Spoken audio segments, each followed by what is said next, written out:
नाज़रीन मिरपुर सिविल अस्पताल में अॼु जेको सूबाई वज़ीर हरीराम किशोरी लाल उन खां अलावा MNA शमीम आरा पंवर ऐं मिरपुर सिविल अस्पताल में पहुता आहिनि। उन खां अलावा DHO ऐं जेको सिविल सर्जन पारां हिकु मिरपुर में जेको वार्ड क़ाइमु कयो आहे हीट स्ट्रोक जो, उनजो पिणु इफ़्तिताह कयो। अचो त उन हवाले सां सूबाई वज़ीर हरीराम किशोरी लाल, MNA शमीम आरा पंवर या DHO डॉक्टर मुश्ताक शाह सां ॻाल्हि ॿोल था करियूं। उनजो छा चवणो?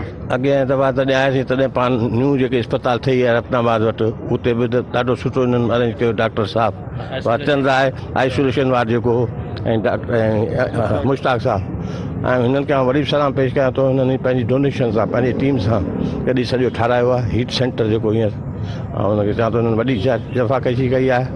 ऐं हिनखे इहो बि चऊं था, आवाम खे अपील कंदासीं हिन में मदद कनि भर के। ऐं जेकी मूं चयो बाबा मूं टचो वई जंहिं शइ ज़रूरत हुजे आऊं था।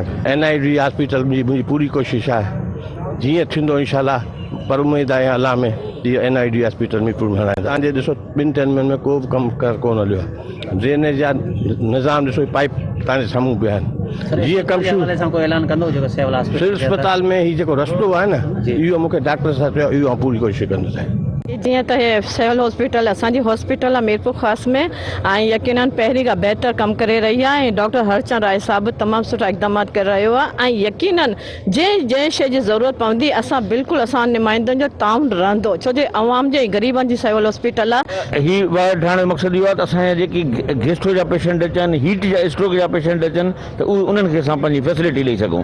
इहो फ़ाइदो आहे। ऐं अवाम खे अपील आहे त पंहिंजे घरनि ते मौजूदु रहनि। हिन में गवर्नमेंट जो मूं को पक्षो बि न लॻायो, मूं पंहिंजो पाण सेल्फ बुनियाद ते ऐं दोस्तनि खां पटे सटे इहो मूं कयो आहे। छो जो मथां गवर्नमेंट जा डायरेक्टिव्स हुया त तव्हां हीट स्ट्रोक वार्ड क़ाइमु करियो, त मूं पंहिंजी कोशिशि सां इहो हीट स्ट्रोक वार्ड ठाहियो आहे। सूबाई वज़ीर हरीराम किशोरी लाल जो इहो पिणु चवणो हो त सिंध हुकूमत खां वधीक जेको फंड हाणे हिते मिरपुर जी जेका सिविल हॉस्पिटल आहे इनखे बहितर कयो वेंदो, ऐं मिरपुर जी जेका डिस्ट्रिक्ट हॉस्पिटल आहे उनखे जेको आहे जल्द जेको आहे उनखे जेके बि वार्डनि जो कमु रहियल आहे कराए वेंदो। कैमरामैन एजाज़ भट्टी सां गॾु नज़ीर पंवर, सिंध TV न्यूज़ मिरपुर।